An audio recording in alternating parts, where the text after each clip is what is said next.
In the world of Nigerian business, few names command the kind of respect and admiration that Cletus Ibeto does. Rising from humble beginnings, Ibeto built an empire that changed industries and challenged giants.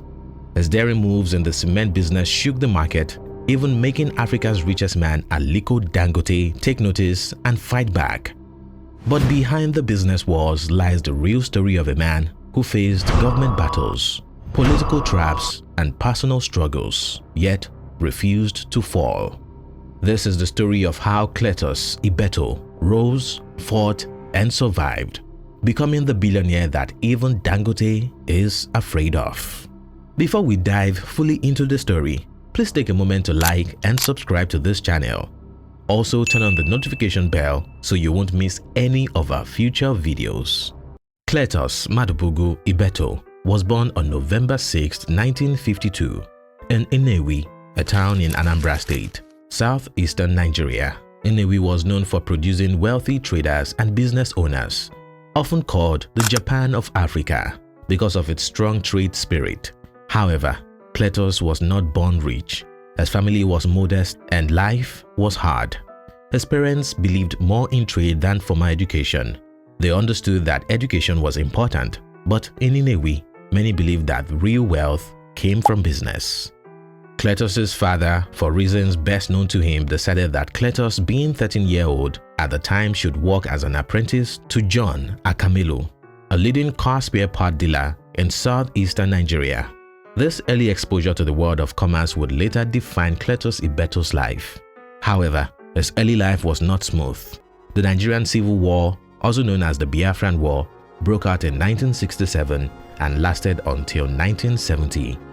Upon turning 17, Cletus joined the Biafran army, chasing the Biafran dream along with many other young men from southeastern Nigeria.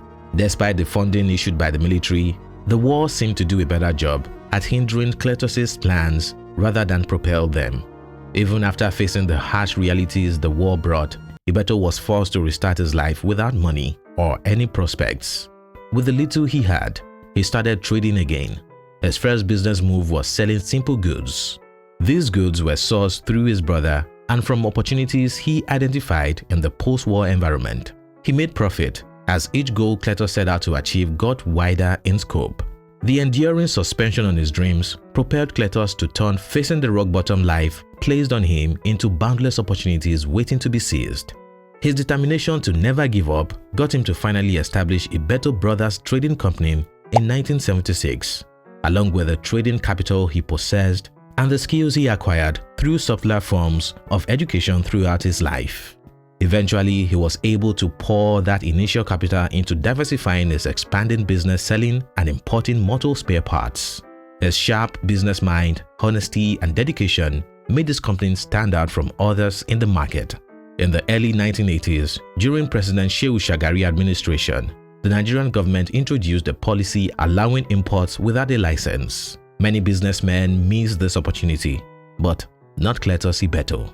Cletus took advantage of the policy shift and imported large quantities of spare parts, establishing market dominance before import license rules were reinstated. These parts flooded the market and Cletus made huge profits. When the government later reversed the policy and made import licenses mandatory again, many businessmen could not import anymore. However, Cletus had already secured an import license before the policy changed. This gave him a big advantage and positioned him as one of the biggest dealers in auto spare parts across Nigeria. This single move made Cletus one of the wealthiest businessmen in the motor parts sector in the country. His shops and warehouses were filled with goods, and he became a supplier to many other traders who bought from him at wholesale prices. Cletus understood early that trading alone was not enough. He understood that although importing spare parts was profitable, manufacturing them locally would be even more beneficial. So, in 1988, he founded the manufacturing plant in Nnewi. By initiating local production, he cut down on the importation of goods from overseas. This reduced his expenses, created thousands of jobs for Nigerians, and improved the economy. The Ibeto Group later became one of Nigeria's biggest auto spare part manufacturers, producing brake pads, plastic components, batteries, and so on. Ibeto was able to make a name for himself. By the mid-1990s, he was well known as one of the most significant business magnates, with thousands of people working for him directly or indirectly. Without rest was the motto of Cletus, so he decided to venture into the petrochemical industry. In 1996, he started Ibeto Petrochemical Industry Limited. The company specialized in blending oil lubricants and producing other petroleum goods for both international and local markets. Ibeto Petrochemical constructed one of the largest storage facilities for liquid petroleum products in Nigeria. The facility is located at the Ibru Port Complex and the Apapa Wharf in Lagos, and it can store over 60,000 metric tons of petroleum products. In allowing this, Ibeto was able to participate significantly into the oil and gas market without the system entirely relying on government contracts. Once again, Cletus displayed his astonishing business acumen. By dominating blending and storage operations, he also became a powerful player in the crucial sector of the Nigerian economy.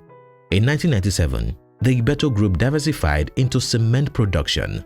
Due to infrastructure development and urbanization, there was a high demand for cement in Nigeria, and Cletus capitalized on this.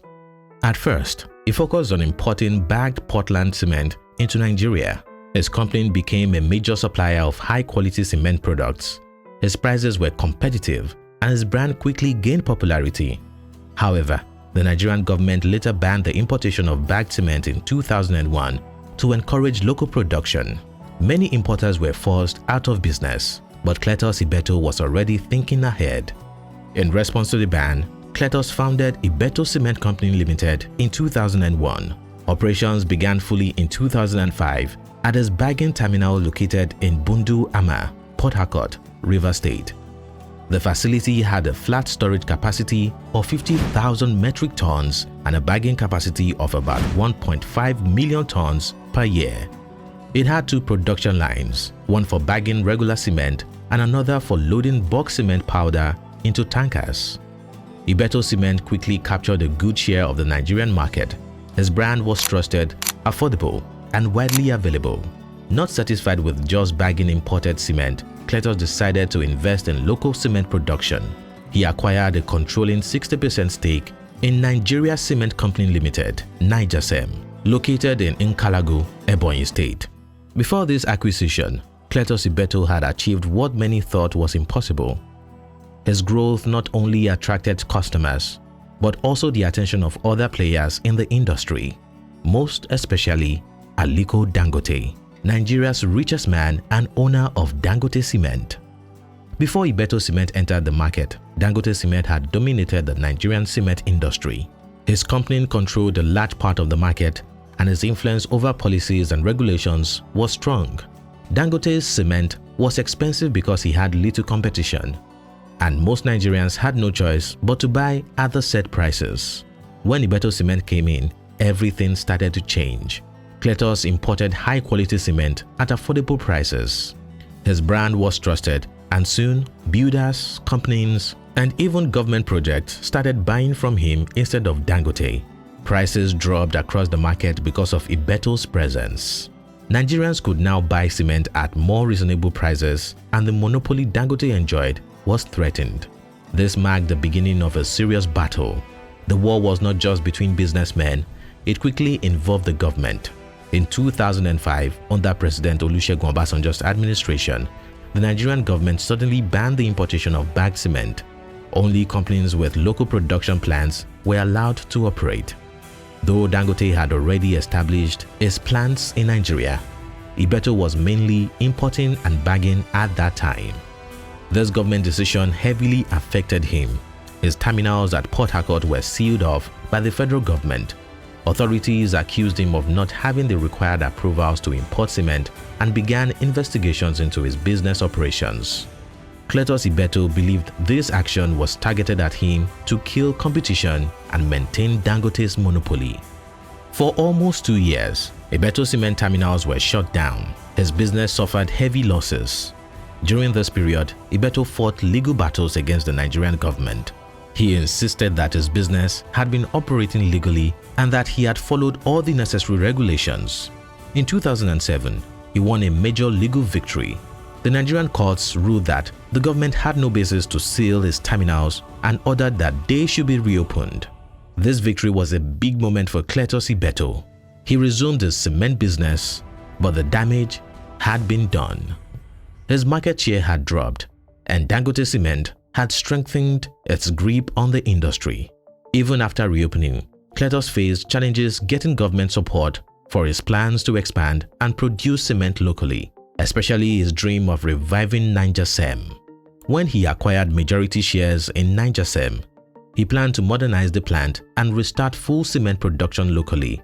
However, the Ebonyi state government under Governor Martin Elechi frustrated his efforts.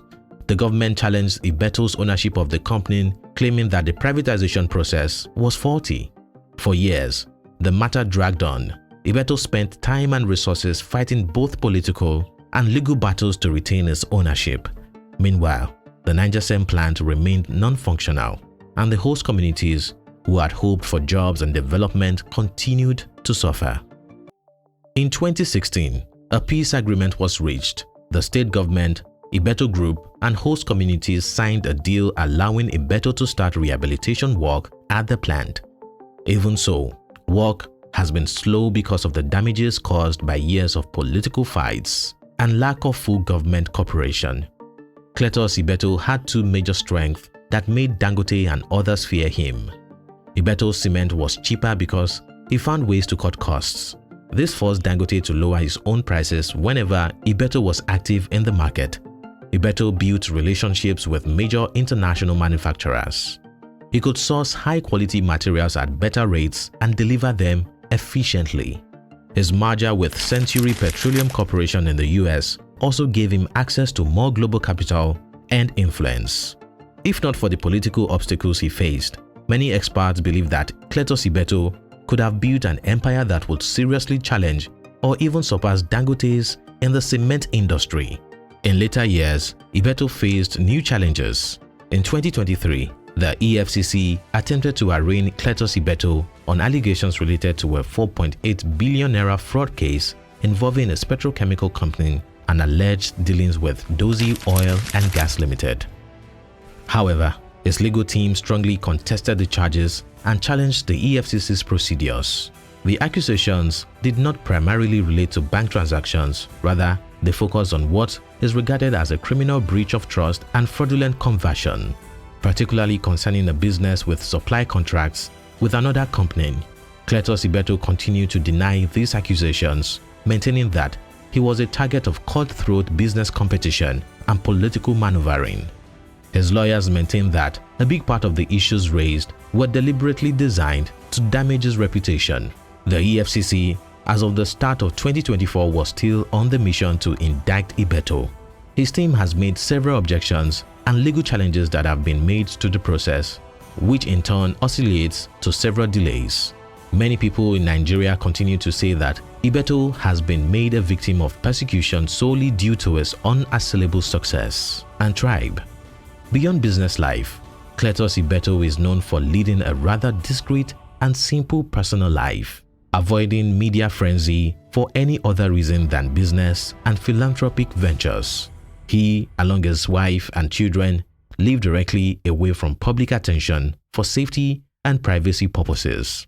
Even in his lavish lifestyle, he tends to spend his earnings conservatively relative to other billionaires. Describing him, people who know Ibeto talk about how gentle, disciplined, and God-fearing he is. Encouraging young entrepreneurs and enabling them to start off their businesses is something he does frequently. Regardless of success, Ibeto always harbored the desire to follow his education goals. He took the West African Senior School Certificate Examination (WASC) and later attended the University of Nigeria, Nsukka, where he graduated with a diploma in accounting at the age of 54. Furthermore, he later acquired an honorary doctorate in business administration (DBA) from the same organization in honor of his large contribution to the business world. He has been conferred an honorary doctorate of business administration within Ebonyi State University. Ibeto's education broadened after attending numerous business seminars and conferences around the globe, and he continues to this day. He likewise guides other budding entrepreneurs and contributes to promoting education. For example, he established an award foundation for the top graduating student in pediatrics at Nnamdi Azikiwe University, College of Medicine in Ewi. He possesses an equivalent accolade for the highest graduating student in the Electrical Electronics Engineering Department at the Federal University of Technology in Owerri, Imo State. He has provided over 200 scholarships personally. In recognition of his contribution to manufacturing industries in Nigeria, Dr. Cletus Ibeto was in 2008 awarded the National Honor of Officer of the Order of the Niger, OON. Head of State Award in 2012, he received the honor of Commander of the Order of the Niger, CON. The Gold Service Award was bestowed upon him by Rotary International District 9140, Enugu. While not appearing on the Forbes Billionaires list, it's clear that Cletus Ibeto ranks among Nigeria's wealthiest individuals. His net worth cannot be determined as his assets are primarily not disclosed publicly. As of 2025, Chief Cletus Ibeto remains a towering yet quiet figure in Nigerian business circles. Though his public presence has waned in recent years, especially amid ongoing legal tussles, he continues to operate behind the scenes, steering the Ibeto Group with strategic focus and long-term vision. Sources close to him confirm that he spends most of his time between Lagos, Nnewi, and occasional trips abroad, particularly to the United States, where his merger with Century Petroleum still holds business significance. His movements are deliberately low-profile due to both security concerns and his personal preference for privacy. The Ibeto Group, though not as aggressively expansive as it once was, continues to operate in the cement, petrochemical, and automotive sectors. Though it is unclear if the business is officially active, it's reportedly still selling in parts of eastern Nigeria, serving a niche market. Efforts to rehabilitate the Niger Cement plant in Nkalagu are ongoing, albeit slowly. Insiders say that the plant's revival remains a personal dream for Ibeto and is reportedly exploring international partnerships and new technology to fast-track production. In the petrochemical sector, his company has undergone internal restructuring in response to the fraud allegations. While the legal issues remain unresolved as of 2025, business operations have continued, though cautiously. His lawyers maintain his innocence, and there is still strong public support for him, especially among those who view him as a symbol of ingenious entrepreneurship unfairly targeted by systemic power plays. Ibeto's future plans seemed focused less on expansion and more on consolidation. There is talk of succession planning, with some of his children quietly assuming roles within the company. He has also intensified philanthropic activities in Anambra State, funding new vocational centers, health projects, and business incubation hubs. While he avoids media appearances, his impact is felt through these grassroots efforts.